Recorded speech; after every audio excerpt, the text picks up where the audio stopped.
محترم سامعین، السلام علیکم ورحمۃ اللہ وبرکاتہ۔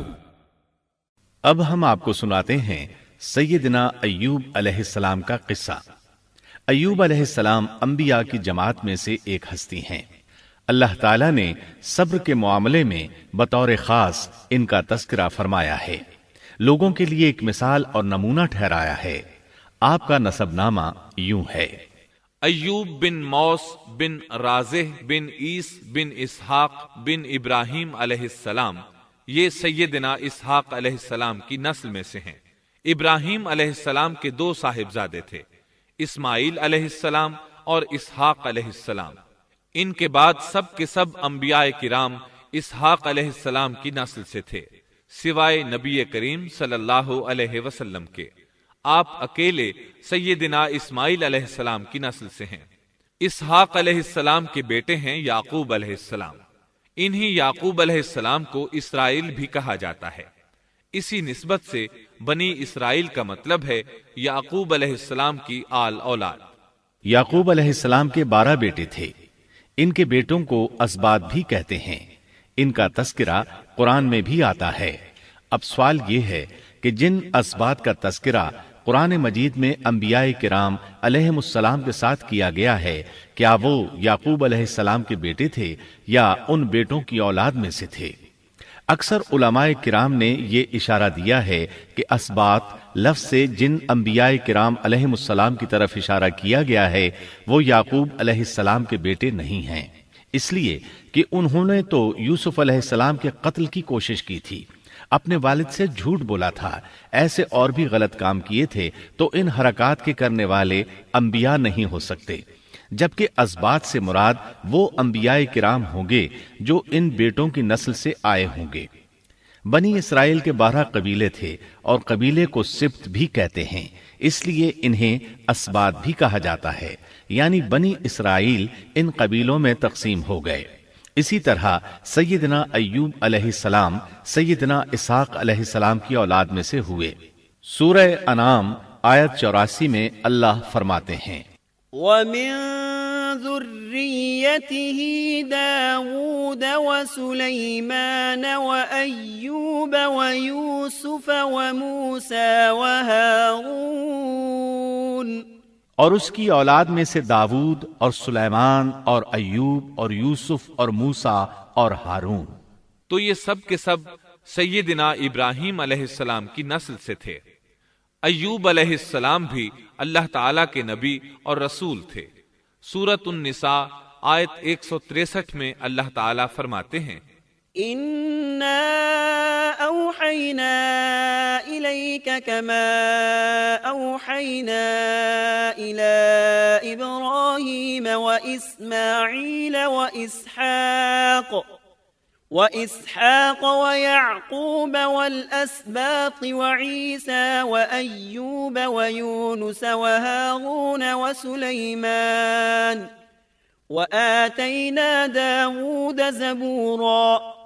یقیناً ہم نے آپ کی طرف اسی طرح وحی کی ہے جیسا کہ نوح اور ان کے بعد والے نبیوں کی طرف کی، اور ہم نے وحی کی ابراہیم اور اسماعیل اور اسحاق اور یعقوب اور ان کی اولادوں پر، اور عیسیٰ اور ایوب اور یونس اور ہارون اور سلیمان کی طرف، اور ہم نے داؤد کو زبور عطا فرمائی۔ اللہ تعالیٰ نے ان سب انبیاء کرام علیہم السلام کی طرف وحی فرمائی، اور ایوب علیہ السلام بھی ان رسولوں میں سے ایک ہیں۔ اللہ تعالیٰ نے آپ کو آپ کی قوم سوران کی طرف مبعوث فرمایا۔ یہ قوم ملک شام میں رہائش پذیر تھی۔ آپ بہت زیادہ مالدار تھے۔ اللہ تعالیٰ نے آپ کو بہت زیادہ نعمتوں سے نوازا تھا۔ آپ کے پاس بے شمار مویشی تھے، لا تعداد نوکر چاکر تھے۔ اللہ نے آپ کو بہت سی زرعی زمین بھی عطا فرمائی تھی۔ آپ تاجر بھی تھے۔ تجارت کا سلسلہ دور دور تک پھیلا ہوا تھا۔ اللہ تعالیٰ نے آپ کو کثیر اولاد بھی عطا فرمائی تھی۔ آپ کے ہاں 7 بیٹے اور 7 بیٹیاں تھیں۔ آپ خود بھی صحت مند اور طاقتور تھے۔ آپ کے اصحاب کی تعداد بھی کافی تھی۔ گویا اللہ تعالیٰ نے آپ کو گوناگون نعمتوں سے نوازا تھا۔ آپ روئے زمین پر نعمتوں سے مالا مال شخص تھے۔ اللہ تعالیٰ نے آپ کو آزمانا چاہا تاکہ بعد میں آنے والے لوگوں کے لیے آپ صبر کی مثال بن جائیں۔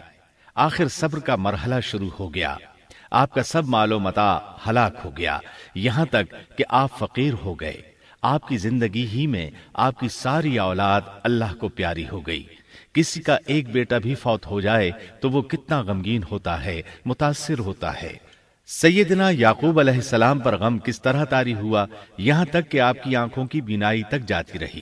مارے غم کے وہ گھل گئے تھے، جبکہ ان کا کوئی بیٹا فوت نہیں ہوا تھا، اور ادھر 7 بیٹے اور 7 بیٹیاں فوت ہو گئے۔ یہی نہیں، تمام مال مویشی ہلاک ہو گئے۔ معاملہ اس پر بھی ختم نہیں ہوا، آپ شدید مرض میں مبتلا ہو گئے۔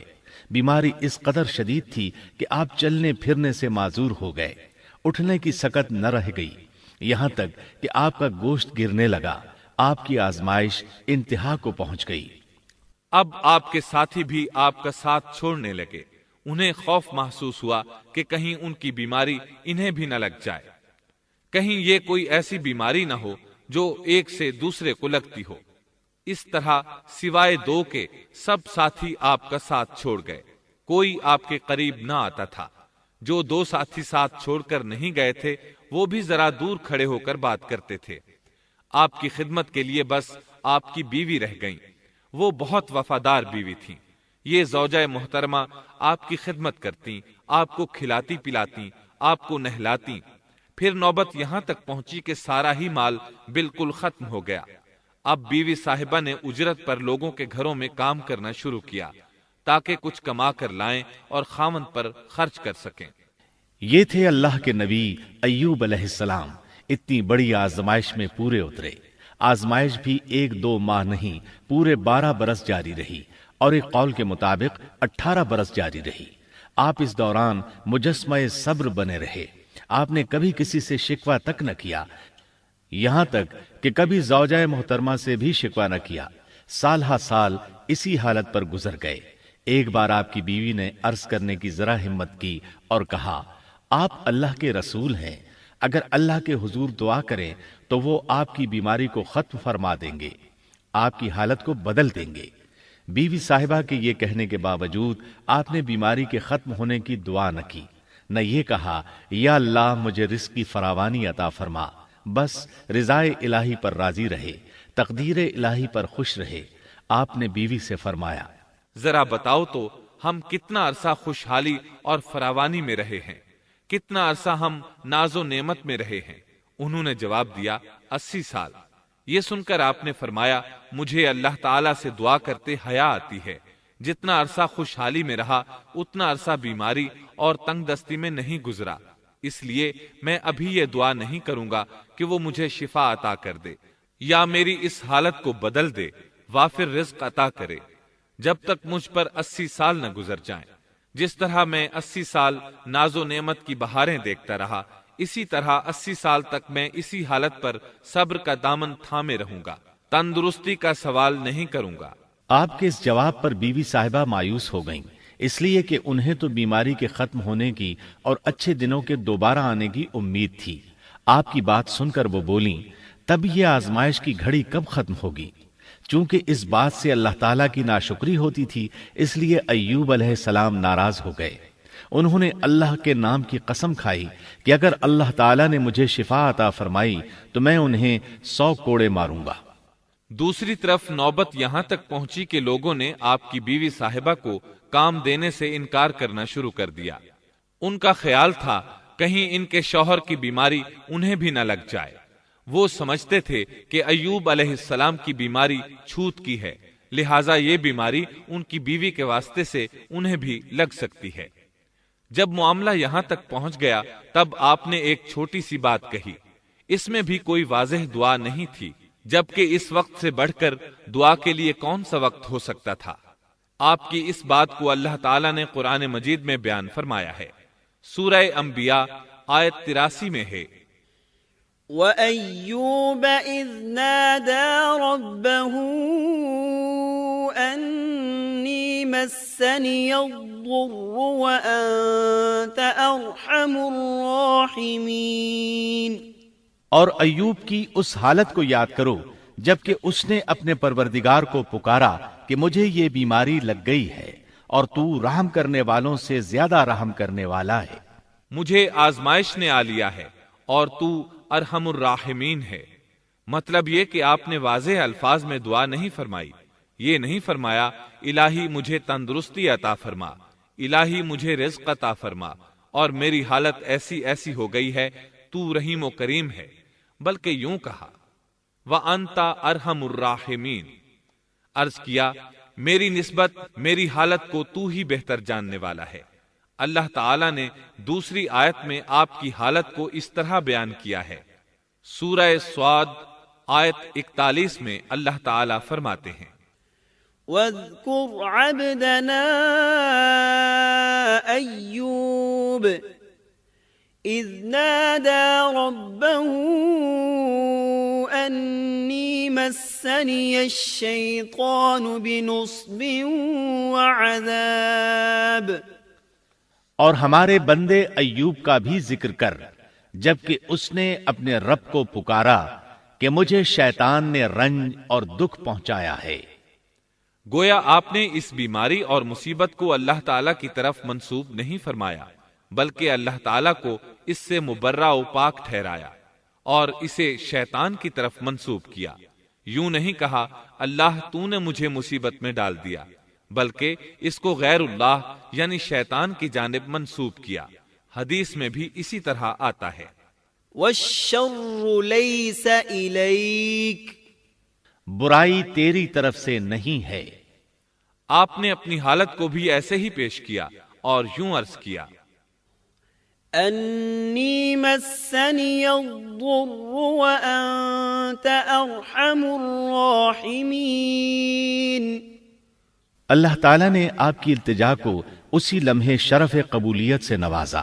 کتنے ہی موقع ایسے آئے تھے کہ اس سے قبل بھی آپ دعا کر سکتے تھے اور وہ قبول ہو جاتی، لیکن آپ نے صبر کا دامن تھامے رکھا۔ اسی لیے مدتوں سے ضرب المثل چلی آ رہی ہے صبر ایوب۔ جب آپ نے اپنے پروردگار سے اس انداز میں دعا مانگی تو اللہ تعالیٰ نے ان سے آزمائش ختم کر دی۔ اللہ تعالیٰ سورہ صاد آیت 42 میں فرماتے ہیں ارکض برجلک هذا مغتسل بارد وشراب، اپنا پاؤں مارو، یہ نہانے اور پینے کے لیے ٹھنڈا پانی ہے۔ جب انہوں نے پاؤں زمین پر مارا تو پانی کا چشمہ جاری ہو گیا۔ علماء کرام کہتے ہیں جب انہوں نے اس پانی سے غسل کیا تو جسم کے بیرونی حصے سے بیماری ختم ہو گئی، اور جو ہی پانی پیا جسم کے اندرونی حصے کی بیماری ختم ہو گئی، اور یہ اللہ عز و جل کا عظیم احسان ہے۔ پھر سے بالکل تندرست بن گئے، ان کی صحت و توانائی لوٹ آئی، ایسے صحت مند ہو گئے جیسے پہلے کبھی ہوا کرتے تھے۔ ان کی زوجہ محترمہ باہر سے گھر آئیں تو بالکل نہ پہچان سکیں۔ ان سے پوچھنے لگیں کیا آپ نے اللہ کے نبی میرے خاوند یعنی مرض میں مبتلا شخص کو دیکھا ہے؟ اللہ کی قسم جب میرے خاوند صحت مند تھے تو بالکل آپ جیسے تھے، میں نے آپ سے بڑھ کر ان سے ملتا جلتا آدمی آج تک نہیں دیکھا۔ اس پر ایوب علیہ السلام بولے کیا تم نے مجھے پہچانا نہیں؟ انہوں نے حیران ہو کر پوچھا آپ کون ہیں؟ تب وہ بولے میں ایوب ہوں۔ وہ بولیں سبحان اللہ، اس کا مطلب ہے بیماری ختم ہو گئی، اللہ تعالیٰ کا احسان ہو گیا۔ اس کے بعد اللہ تعالیٰ نے انہیں اہل و عیال کی نعمتیں بھی لوٹا دیں، ان کے مویشی بھی انہیں واپس مل گئے۔ سیدنا ابن عباس رضی اللہ عنہما فرماتے ہیں اللہ تعالیٰ نے صرف انہیں ہی اپنے فضل و کرم سے نہیں نوازا بلکہ ان کے ساتھ ان کی اہلیہ کو بھی اپنے خاص فضل و کرم سے نوازا، اس لیے کہ انہوں نے بھی اس عظیم آزمائش میں صبر کیا تھا، عظیم صبر کا مظاہرہ کیا تھا۔ اللہ تعالیٰ نے ان کی جوانی کو بھی لوٹا دیا۔ ان سے سیدنا ایوب علیہ السلام کے ہاں 26 بیٹے بیٹیاں پیدا ہوئے۔ یہ روایت بھی ملتی ہے کہ 26 بیٹے ہی بیٹے تھے، بیٹیاں اس کے علاوہ تھیں۔ اللہ تعالیٰ سورہ انبیاء آیت 84 میں فرماتے ہیں وَآتَيْنَاهُ أَهْلَهُ وَمِثْلَهُمْ مَعَهُمْ رَحْمَةً مِّنْ عِنْدِنَا وَذِكْرَى لِلْعَابِدِينَ، ہم نے اس کو اہل و عیال عطا فرمائے، بلکہ ان کے ساتھ ویسے ہی اور اپنی خاص مہربانی سے، تاکہ سچے بندوں کے لیے سبب نصیحت ہو۔ مطلب یہ کہ ان کی جوانی واپس کر دی، مال و دولت لوٹا دیا، اور یہ چیزیں انہیں فوراً واپس کر دی تھیں۔ جسمانی صحت بھی واپس فرمائی اور دنیاوی دولت بھی واپس کر دی۔ امام بخاری، امام احمد اور دیگر محدثین نبی کریم صلی اللہ علیہ وسلم سے روایت بیان کرتے ہیں کہ نبی کریم صلی اللہ علیہ وسلم نے فرمایا، جب سیدنا ایوب علیہ السلام غسل فرما رہے تھے تو ان پر ٹڈیوں کی موسلا دھار بارش ہونے لگی۔ یہ ٹڈیاں کیا تھیں؟ وہ سونے کی ٹڈیاں تھیں۔ اللہ تعالیٰ ان کو غسل کے دوران ہی اتارنے لگے۔ ایوب علیہ السلام نے ان کو کپڑے میں جمع کرنا شروع کیا۔ اس پر اللہ تعالیٰ نے فرمایا، اے ایوب، کیا میں نے تجھے مالدار نہیں بنا دیا؟ اس نئے نازل ہونے والے مال سے بے پرواہ نہیں بنا دیا؟ ایوب علیہ السلام نے عرض کیا، جی ہاں میرے پروردگار، لیکن میں آپ کی رحمت اور برکت سے تو بے پرواہ نہیں ہو سکتا۔ بلا یا رب ولكن لا غنى لي عن بركتك۔ ہاں اے رب، لیکن میں تیری برکت سے دور کیسے رہ سکتا ہوں؟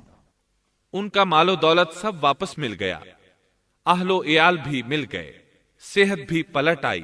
یہ سب اللہ کے خاص فضل و کرم سے تھا اور اس عظیم صبر کے صلے میں تھا جو انہوں نے کیا تھا۔ اللہ تعالیٰ نے ان کی اہلیہ محترمہ پر بھی نرمی فرمائی، جیسا کہ سورہ صاد آیت 44 میں فرماتے ہیں، وَخُذْ بِيَدِكَ ضِغْثًا۔ اور اپنے ہاتھ میں تنکوں کی ایک جھاڑو پکڑو۔ بالکل باریک تنکوں کی ایک جھاڑو لو، اس میں 100 تنکے ہوں، ان کو اکٹھا کر لو۔ اس کے بعد فرمایا، فَاضْرِبْ بِهِ وَلَا تَحْنَثْ۔